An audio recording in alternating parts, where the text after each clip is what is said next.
now, Crow's Gap, stop shoving. I've been here all morning. Vincent! You must help me. I'm drowning in a sea of bodies. Here, take my arm. Now, forward, Mr. Wilson, to the steps of the officers of the League. Oh, yes, but is it worth it, Vincent, all this? Worth it? You cannot fail, Mr. Wilson. Now, just look.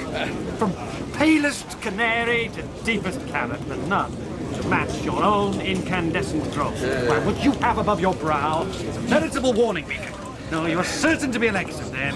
Short hours, easy work, good pay. And this is not worth it. Well, hundreds of men, Mr. Wilson, they think it worth it. Would not be here otherwise. Yes, I suppose you're right. But it is hard. The hardest thing about any easy berth is the getting of it. But you, Mr. Wilson, have unique qualifications. So, onward. Yes, onward. Ever onward. All right. Okay. To the steps.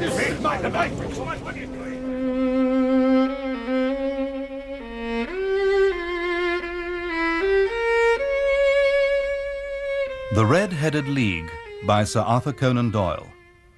Dramatised for radio by Vincent McInerney. With Clive Merrison as Sherlock Holmes and Michael Williams as Dr. John Watson. And featuring James Grout as Jabez Wilson and James Wilby as Vincent Spaulding. The Red-Headed League.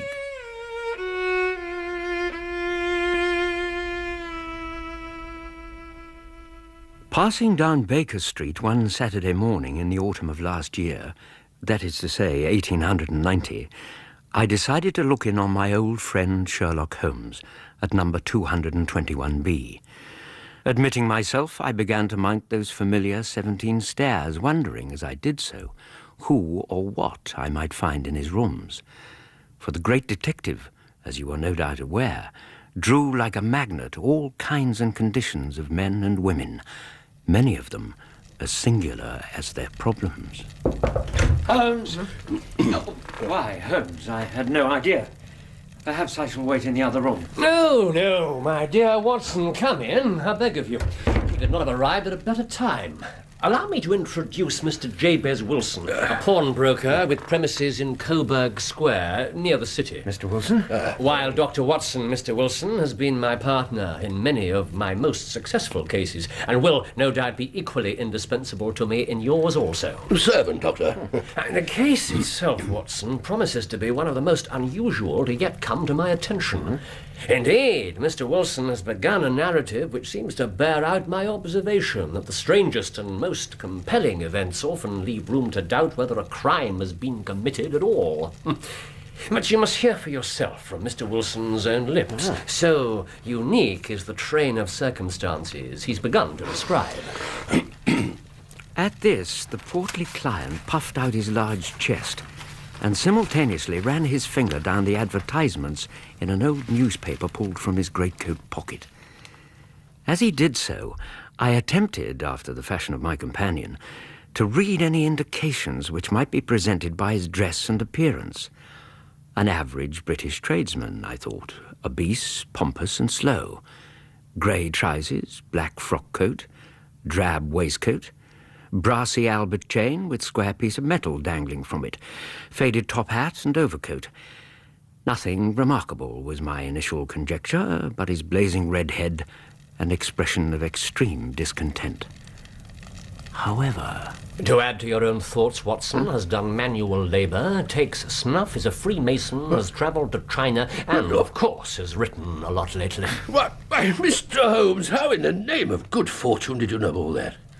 Even as to the fact I started as a ship's carpenter. Your right hand, my dear sir, quite a size larger and more developed than your left. Ergo, you worked hard with it. Then your arc and compass breastpin denoting your Masonic order. China, of course, we get from Watson.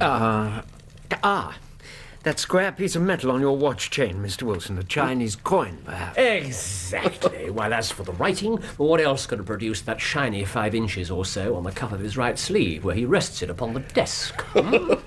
Well, I never. I thought at first, Mr. Holmes, that you'd done something clever. Now I see there's nothing to it at all. Watson, I begin to think I make a mistake in explaining, and my poor little reputation will suffer shipwreck if I continue to be so candid. But I interrupt your flow, Mr. Wilson, so begin again, I beg of you. Yes, well, as I was saying, Mr. Holmes, I have a small pawnbroker's near the city. It's not a large affair, and, to be honest, not of late a particularly flourishing one. You're there alone, Mr. Wilson? Well, almost. A widower, you see, Doctor. Never any children. Just a 14-year-old girl does a bit of cooking and cleaning. Mm-hmm. Assistants? Well, one time I had two, but now, well, it's just one. I can't really afford him, except he comes for half wages to learn the business. That is an obliging youth. And his name? Spaulding. Vincent Spaulding. Though he's not such a youth. It's hard to put an age on him, really. But as for willing, and smart, too, he's very smart. In fact, could earn elsewhere twice what I give him. But if he's happy with me, why should I put ideas into his head? That's what I say, Mr. Holmes. Why, indeed. You are a lucky man. Oh, he's had his faults, too. There never was such a fellow for photography. Always snapping away with his camera when he could be improving his mind. And then diving down into the cellar. I allow him to use it as a developing chamber. This assistant, Mr. Wilson, does he still favour the wet collodion method for developing, do you know? Or has he gone over to the gelatina bromide process? I've an interest myself. I've no idea, sir, no idea. I never goes down there because of the light. He's very particular about the light, or lack of it, which condition he claims he must have. I can't afford to lose him, so I humour him and leave the cellar as his particular and private domain. I don't know that Vincent Spaulding isn't almost as remarkable as your advertisement. Speaking of which... Yes, the advertisement. Well, gentlemen, it was just this day, 8 weeks ago, and there am I, sitting in the back office, business not being brisk, you might say, listening to the Bird and poking the Coules, when suddenly... Wilson? Wilson! There you are. And here is your paper.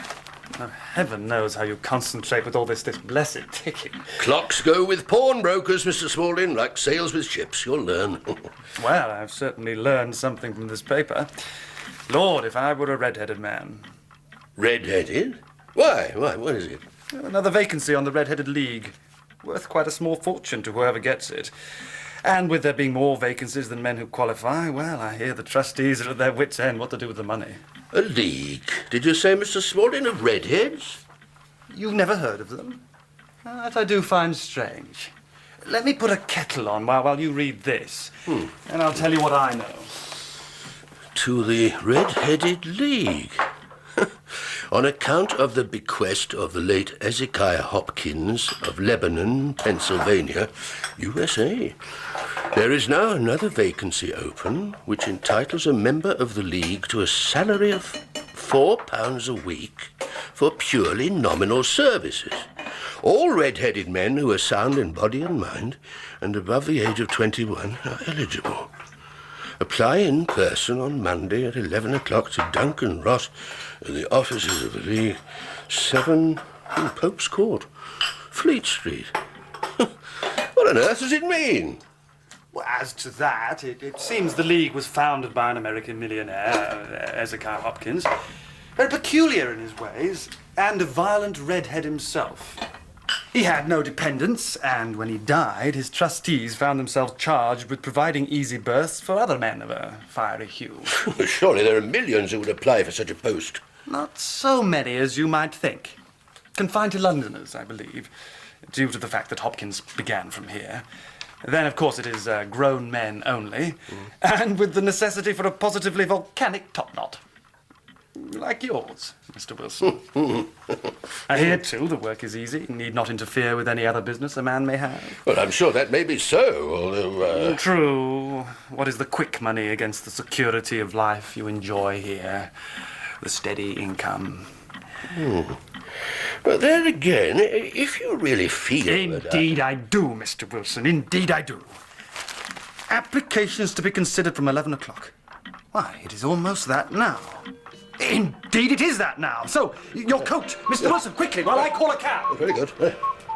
At which point you put up the shutters and set off for Pope's Court. We did. Spaulding was very willing to have a holiday, and as he seemed to know so much about it, well, it seemed only fair to take him with me. Very fair. And absolutely essential, I'd say. Wouldn't you, Watson? Oh, undoubtedly. You went via Fleet Street, I take it, Mr. Wilson? I did, Doctor. And I tell you, when we got there, such a sight as I never saw before, nor hope to see again. From north, south, east and west, every man who had a shade of red in his hair seemed to have gathered to answer the advertisement. Fleet Street was choked to the pavements, while Pope's Court, it looked like a fruit barrow full of blood oranges. There were so many redheads packed side by side. Straw-coloured, lemon, orange, brick, Irish setter, liver, clay. I was for giving up in despair, but Spaulding pointed out that there weren't many with that real vivid flame-coloured tint I have. And then, dragging me by the arm, pushed and pulled and batted me through the crowd and right up the steps to the office. There was a double stream on the steps, some going up in hope and some coming down in despair. No, be that as it may, my assistant wiggled us until we stood inside, in front of a small deal table, behind which sat a man with a head even redder than mine. Aye, next. Good day, sir. My name is Spaulding, and this is Mr. Jabez Wilson, willing, if chosen, to fill the vacancy in the Red-Headed League. If chosen? If chosen, Mr. Spaulding? Why, I cannot ever recall having seen anything so fine. What colour? What texture? Every requirement is satisfied. Aye, and it would be an injustice to hesitate. But What the devil are you doing, sir? Simply part of my instruction, Mr. Wilson, to administer a violent tug to the hair of any successful applicant. For we have twice been deceived by wigs and once with paint, while I could tell you tales of cobbler's wax which would disgust you with human nature. However, there are tears in your eyes, so all is as it should be. Congratulations, Mr. Wilson, and welcome to the Red-Headed League. But, Mr. Ross, Duncan Ross, and now, if you will excuse me, you other gentlemen, the vacancy has been filled. Leave the office if you will. Now, and convey the information to those still waiting outside. Gentlemen, if you please. Ah, that's better. Now, to particulars.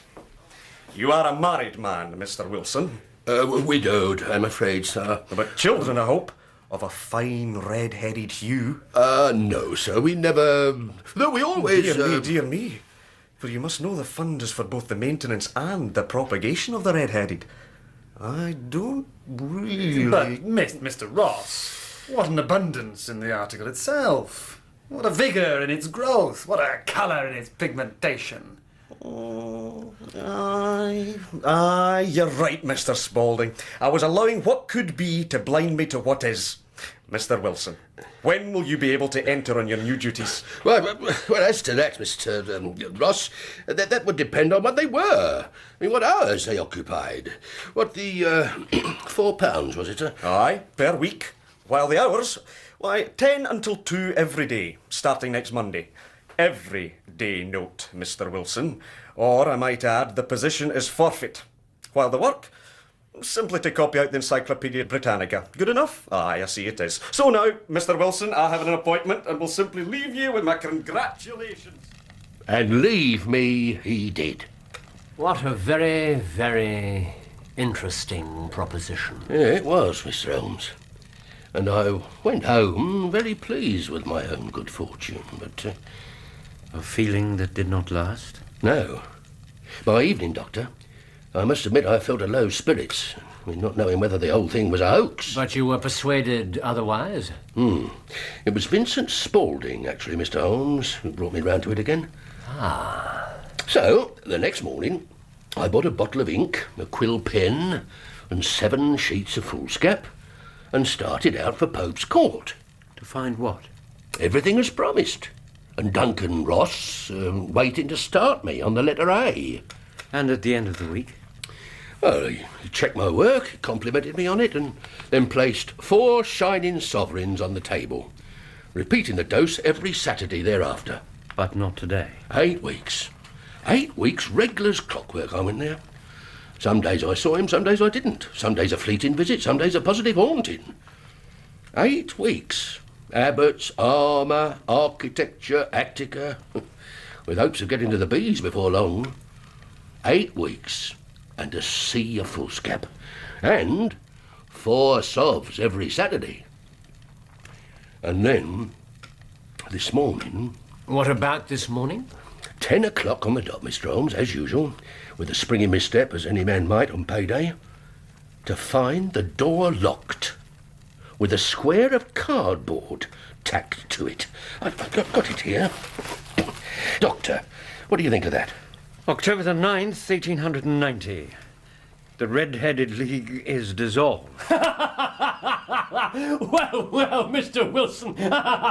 well. Well, I cannot see there's anything very funny. And if you can do nothing better than laugh at me, I'll take myself elsewhere. No, Mr. Wilson, I beg you, reseat yourself. I really wouldn't miss your case for the world. It's most refreshingly unusual. But there is, if you'll excuse me saying so, something just a little funny about it. But I realise also it must have been very annoying. You were, I take it, Mr. Wilson, very annoyed. Staggered is the word, Mr. Holmes. Staggered. And a bit angry. Though I realise I had no right to be. So, I sought out the landlord, who lived on the ground floor. He'd never heard of the League. Was under the impression the rooms were let to a solicitor named William Morris, who was waiting for his new office to be made ready, which had happened the day before. This William Morris, who I suppose we can equate with Duncan Ross, you ascertained his new address from the landlord? Indeed I did, Doctor, and went right round there to find a maker of artificial kneecaps. Dear me. My own sentiments, Doctor. Now, I express them a bit different. So, I went home to take the advice of my assistant, which was to wait, and no doubt I would hear by post. But that was not quite good enough, Mr. Holmes, as I did not wish to lose such a place without a struggle. And, as I'd heard you were prepared to give advice to poor folk who needed it, I turned to you. And you did very wisely, for your case is a remarkable one. And it's possible graver issues hang from it than might at first sight appear. Grave enough. Well, I've lost £4 a week. On the other hand, you've taken some £30 from this extraordinary league, to say nothing of the minute knowledge which you've gained on every subject that comes under the letter A. And now, Mr. Wilson, I feel it's time to review a few facts, after which I shall ask one question. Now, first the facts. You advertised for an assistant and a number of applicants turned up. From this number, you chose Vincent Spaulding. Why? Why? Because although obviously willing and exceptionally intelligent, he was prepared to come for what amounted to half wages. A man like that needs to be considered, to be brought under the microscope, and have questions asked about him. Or at least one question, which is, what, Mr. Wilson, does Vincent Spaulding look like? Well, small, stout, very quick in his ways, no hair on his face. Oh, and one other thing, he has a white acid splash on his forehead. What?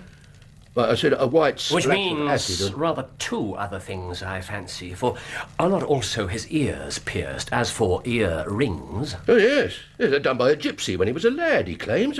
But how did you No know? time for that. Yes, but an explanation. Today that's is surely. Saturday. You shall have my opinion on Monday. Until then, behave exactly as normal. Pretend to take Spaulding's advice about waiting to hear in the post. Under no circumstances mention this visit. Do you intend to return to the shop immediately? Why, I was Might thinking I of it. ask you to walk in the park instead, for an hour or so? Walk? Well, if you insist, Mr. Holmes. Recommend rather than insist, Mr. Wilson, and perhaps, yes, for nearer 2 hours. Oh, one further thing. What time do you go to bed? To bed, sir? Why, 11 every night. Excellent, excellent. Well, goodbye then for the moment. Watson, if you'd be so kind. Yes, of course. Here, let me help you with the coat, Mr. Wilson. Yes, I'm not sure that that's enough. Monday, and now goodbye, Mr. Wilson. Mr. Holmes. Yes, goodbye. Say. Monday, goodbye. Well, Watson, what do you make of it all? Frankly, Holmes, very little. It all appears very mysterious. So it is. In fact, it is quite bizarre. Though, as a rule, the more bizarre a thing is, the less mysterious it proves to be. But I feel, be prompt over this particular matter. Then what do you intend to do? To smoke. It is quite a three-pipe problem. And at that, he immediately curled himself up in his chair, with his thin knees drawn up to his hawk-like nose, his eyes closed, and the black clay pipe thrusting out like the bill of some strange bird. I had come to the conclusion he had dropped off asleep, and indeed had myself begun to. Watson! Watson, wake up! Holmes? What is it? Sarasate, Watson. Plays today at St. James's Hall. Now, do you think your patients could spare you for the afternoon? Oh, I suspect so, Holmes. But whether my wife... Nonsense, my friend. Mrs. Watson is a veritable mine of understanding. True, although I'm not sure in Mary's case that to understand all necessarily means to forgive all. However... Good man. Then first to the city, Coburg Square to be exact, then lunch and then music. I notice it's mainly a German programme, all to the good. German music, as you're no doubt aware, is introspective to a high degree, and today I would introspect.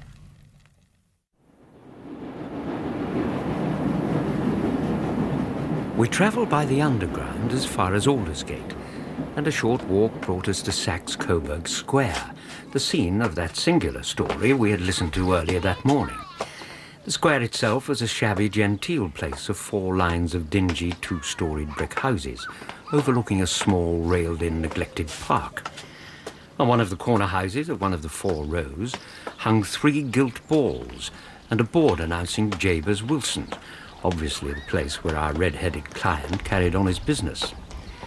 Stopping in front of this particular dwelling, Holmes regarded it intently, his head on one side, his eager eyes shining brightly between half-closed lids.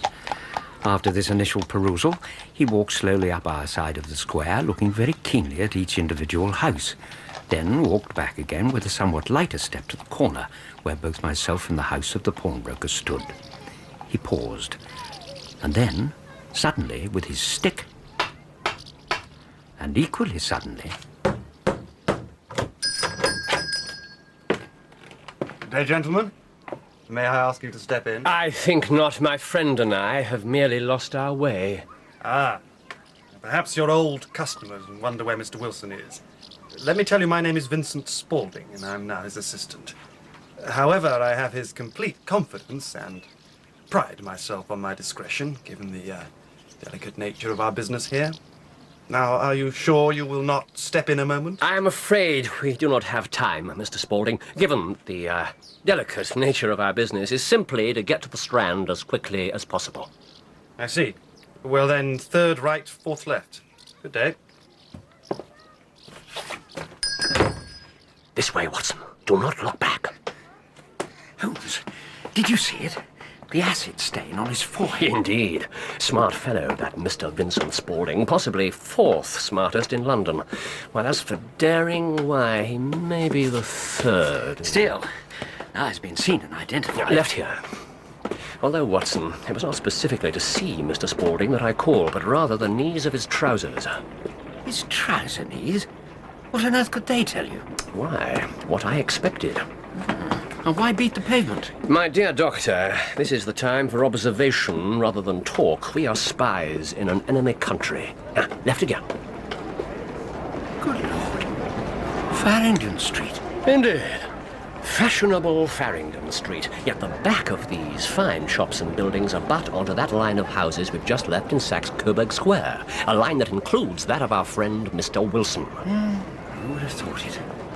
Such prosperity here, while 2 turns of a block away. Yes, they are interesting, are they not? These shops on this particular block. Mortimer's, the tobacconists, the little newspaper shop, the Coburg branch of the City and Suburban Bank, then the vegetarian restaurant, and finally McFarlane's carriage building depot, which carries us to the next corner and means we've now done our work and are due some play. So, first a sandwich and a cup of coffee, then off to Violin Land, where all is sweetness and delicacy and harmony, and there are no red-headed clients to vex us with their conundrums. Come, Watson, Sarasate and Mendelssohn call, though not, of course, in that order. No, of course not.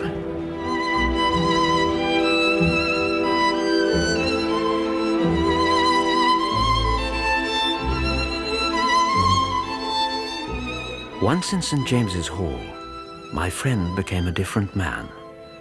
A very capable performer himself and composer of no ordinary merit, all afternoon he sat in the stalls, wrapped in the most perfect happiness, waving his long, thin fingers in time to the music. His gentle, smiling face and languid, dreamy eyes, as unlike those of Holmes the sleuth hound, Holmes the relentless, keen-witted, ready-handed criminal agent, as it was possible to conceive. I have often thought that he was possessed of a dual nature in his singular character. One of those conditions now beginning tentatively to intrude into the medical journals. I had mentioned as much to my wife. She, however, had a far more downright opinion of Holmes's moods. For myself, I felt his extreme exactness and astuteness in detection represented a reaction against the poetic and contemplative mood occasions such as the present brought to the fore, and that the swing of his nature would shortly take him from extreme languor to devouring energy, promising an evil time to those he had set himself to hunt down. A memorable performance, Watson. Both soothing and invigorating. Ever the hallmark of great art. And now you wish to go home, no doubt? It would be as well, Holmes. Arrangements pertaining to my practice, you know. And, of course, Mary. Yes, well, I, too, have arrangements to make regarding, as it were, my practice. The Coburg Square business is serious. I believe a considerable crime is being contemplated. I think we'll be in time to prevent it, but it being Saturday complicates matters. Be that as it may, one thing is sure, that I will need your help tonight. Ah, at what time? 10 o'clock, at Baker Street. I shall be there. Ah, good man. Oh, and Watson. Yes, Holmes? Come armed. And with that, Holmes vanished into the crowd as if he had never been. For my part, I made my way home to Kensington and my wife. Mary, bless her, had rightly guessed where I had been and with whom, yet chid me no more than to accuse me of marrying her under the false pretense that while all the world believed she held my heart, in reality it belonged to Holmes. We passed the early part of the evening quietly and after our usual fashion. For me, an open fire, an armchair, and a good book, while Mary sat quietly at a work table bent over some sewing. Then, as 9 struck, I made preparations to leave. Marking and closing my book, I lifted the bull pup onto my vacant chair, better to guard its mistress. Then, taking down my overcoat, I slipped my service revolver into the right-hand pocket, said my farewells, and so set off. I crossed the park and entered Baker Street to find the door of 221B open and a pair of hansoms waiting. Making my way upstairs, I was surprised to hear the sound of voices from Holmes's rooms. I entered to find him in animated conversation with 2 men. One I recognized as Peter Jones, the police agent. The other, a long, thin, sad-faced man with a very shiny hat and oppressively respectable frock coat. Ah, Watson, our party is complete. I think you know Mr. Jones of Scotland Yard. Inspector? So now let me introduce you to Mr. Merriweather, her further companion in our night's adventures. Mr. Merriweather. How do you do? Hunting in a pack again, you see, Doctor. Our friend Mr. Holmes here is a wonderful man for starting a chase. All he wants is an old dog or 2 to help him do the running down. Ah, yes, indeed, Mr. Jones. As long as the chase is not after a wild goose. As to that, Mr. Merriweather, I feel as I might speak for the complete confidence you may place in Mr. Holmes. His methods, true, are sometimes fantastical, but I hope you won't mind me saying so. He has the makings of a detective in him. And I'll go even further. It's not too much to say that once or twice he has been more nearly correct than the official force. My dear Jones, praise indeed. All very well. But this is the first Saturday in 27 years I've missed my rubber of whist, and I am a man of settled habits. You may console yourself, Mr. Merriweather, with thought of the stakes you'll be playing for later this evening, which will be far more exciting than you've ever known heretofore. As for you, Jones, the prospect is of a man you've been waiting to lay your hands on for a long time now. Yes, John Augustus Clay, nephew of a royal duke. Eton and Oxford, then murderer, smasher, thief and forger. Good heavens, Holmes. Almost impeccable credentials. Even for you. If you will permit an observation from one who may perhaps seem a layman, doesn't this, Mr. Clay, seem rather too well known to be still at liberty? Bless you, sir, that's just it. Crack a crib in Scotland one week, raising money to build an orphanage in Cornwall the next. A strange mixture of saint and sinner, and cool as a cucumber. Why, I've never set eyes on him yet, though I've been after him for years. Though you, I trust, Mr. Holmes, may perhaps be able to recognize him should you see him. He has a white acid scar on his forehead, received when he and some Confederates were making a set of forged plates completely to undermine the currency of Patagonia. One of Clay's colleagues took exception to what he considered Clay's high-handed, aristocratic mien and threw a beaker of acid at him. So, Mr. Merriweather, not only will I recognize Clay, but firmly hope to introduce you to him before the evening is out. But now it's past 10. Watson, my hunting crop from the wall, if you will. Then, gentlemen, the hansoms. At the beginning of our drive, as we rattled through an endless labyrinth of gas-lit streets, Holmes was not very communicative, preferring, it seemed, to lie back, humming snatches from the works we had heard earlier that afternoon. Then suddenly, he began one of those curious semi-monologues, during which, although I was present, he spoke almost as if to himself, and without ever looking in my direction. The half-smile that had crossed Merriweather's face when Holmes had described Clay's aristocratic mien came ironically to my mind. Something of a fossil, old Merriweather. Jurassic period, perhaps. But for the £30,000 interest in all this, we must have him along, I feel. £30,000, Holmes? Who is he? Jones, I also consider it well to have with us. Not a bad fellow, though an absolute imbecile in his profession. However, as brave as a bulldog and tenacious as a lobster. Ah, we've turned into Farringdon Street. Stop here, cabby. And Merriweather? Why, tonight, Watson, he is simply our guide to the underworld. And leaving the hansoms, we followed Merriweather into that same underworld. First, he conducted us down a narrow way. Then, through a side door he opened with a large key. Then through a massive iron gate. Then, with a lantern he lit, down a dark, earth-smelling passage. Then a further massive door, which he opened with an even larger key. And being passed through that, we stood in what seemed a vault or cellar, piled round with crates and massive boxes. Excellent. Excellent. The lantern, if I may. Jones, check for intruders, if you will. Though our quarry will hardly be astir yet. How we are at present, Doctor, there's no doubt you've divined, in the vaults of the City and Suburban Bank, Mr. Merriweather being the chairman of directors of that same establishment. Now. Good. No vulnerability from above. Nor below, Mr. Holmes, if you'll allow me to demonstrate. Merriweather. My soul, it almost sounds hollow. I really must ask you to be a little more quiet, Merriweather. You've already imperiled the success of our whole expedition. Might I beg you to sit on one of the boxes and not interfere? Jones, anything lurking among the crates? Nothing, Mr. Holmes. Good. So... Watson, the lantern here, if you please. Yes. So, gentlemen, by my reckoning, we have an hour or so to wait until our good friend Mr. Wilson retires to bed and Spaulding begins his photographic practices once more with his assistant. For rest assured, this is work for more than one pair of hands. These boxes contain the gold, I assume, Merriweather? Of course. Some sort of special assignment, Mr. Merriweather? 30,000 Napoleons borrowed from the Bank of France, Doctor, for an occasion when we had to be seen to be strengthening our collateral. in the event it was not required, and has lain here since, unpacked and awaiting reshipment. This crate, which Mr. Holmes has adjured me to sit on, contains 2,000 of those same Napoleons packed in lead foil. If you please, gentlemen, that is enough.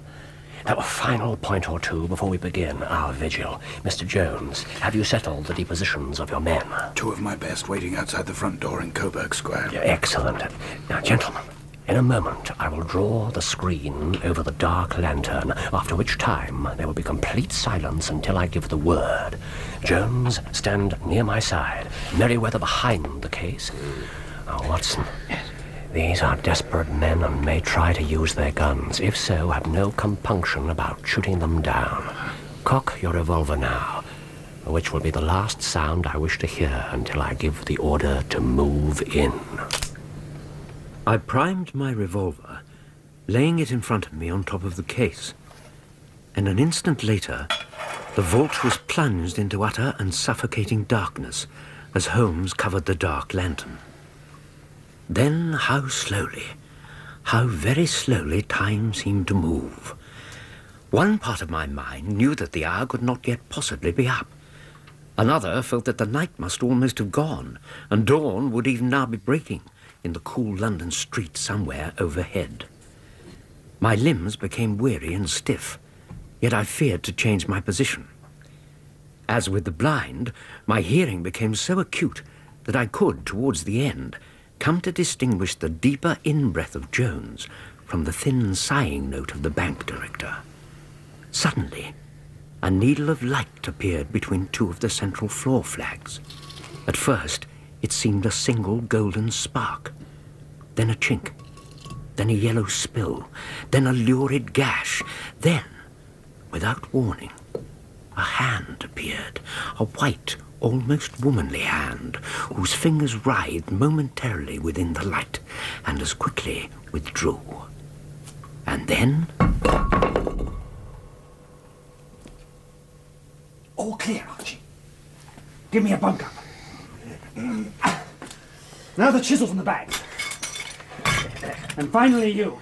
Here, my arm. A fine hand, Mr. Wilson. What resolution in your R's, subdued passion in your B's. No time for that, Archie. But will the quills last out? That's what I'm wondering. Come on. Up with you. Yeah. Right, my boy. And here you are. And here you will stay. Now, Jones! Jump, Archie! Jump, I'll swing for it! With your mother! No, you don't, Clay! Ow! Take up his gun. It's no use, Clay. Your chance is gone. Perhaps. My pal is all right, though, I fancy, even though he's left his coattails behind. You won't get a conviction on that. We won't have to. We have men posted at the front door in Coburg Street.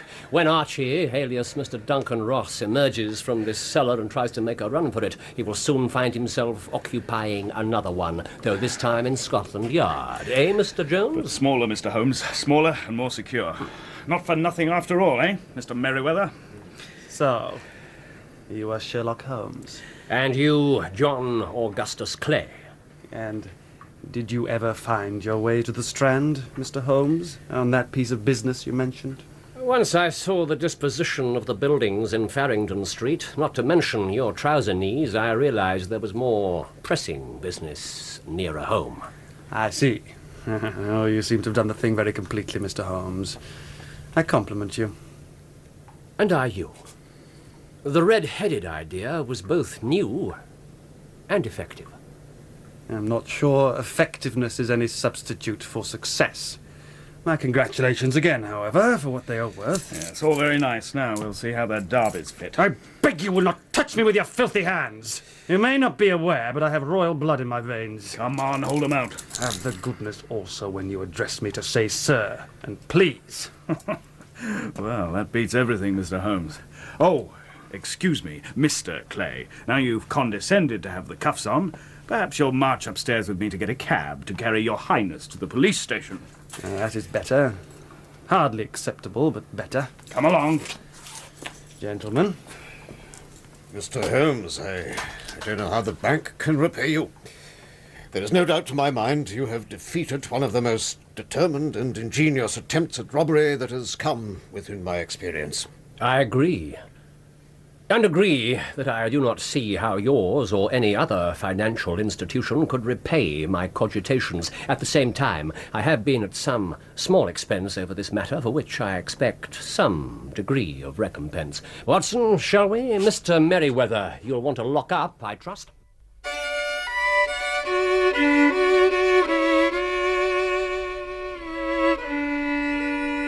So, why get us so much trouble in the first place? Quite. More whiskey, old fella. Help yourself.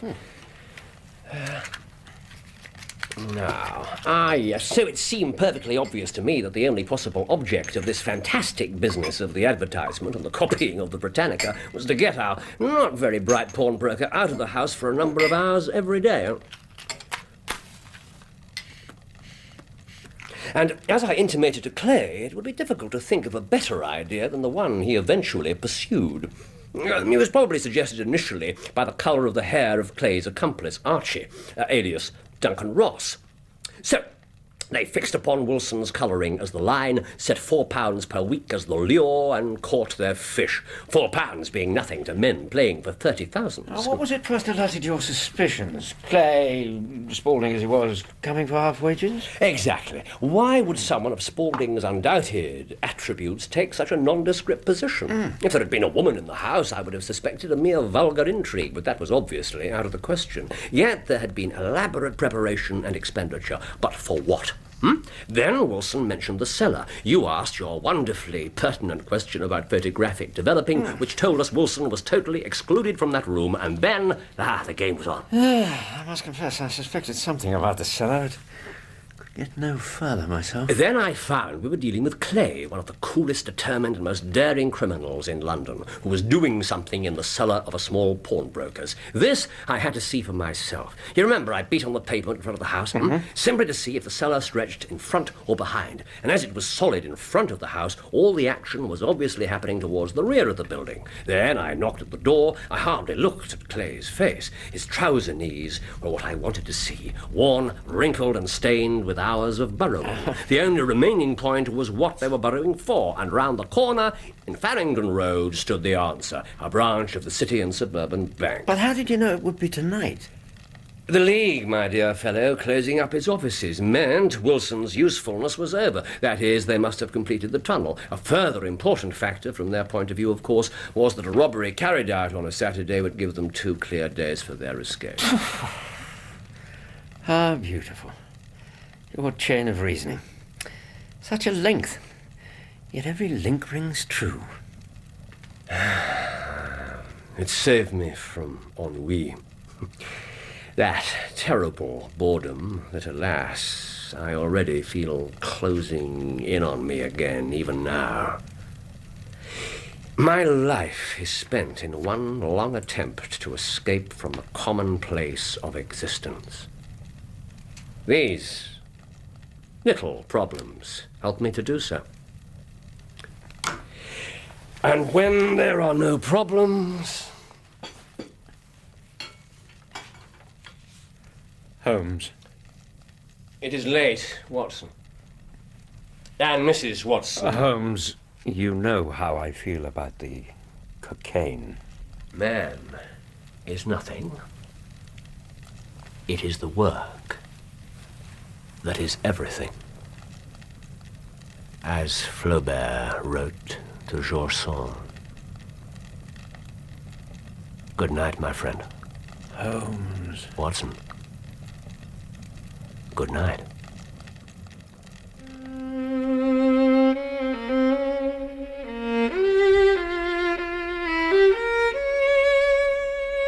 In The Red-Headed League, Sherlock Holmes was played by Clive Merrison and Dr. Watson by Michael Williams.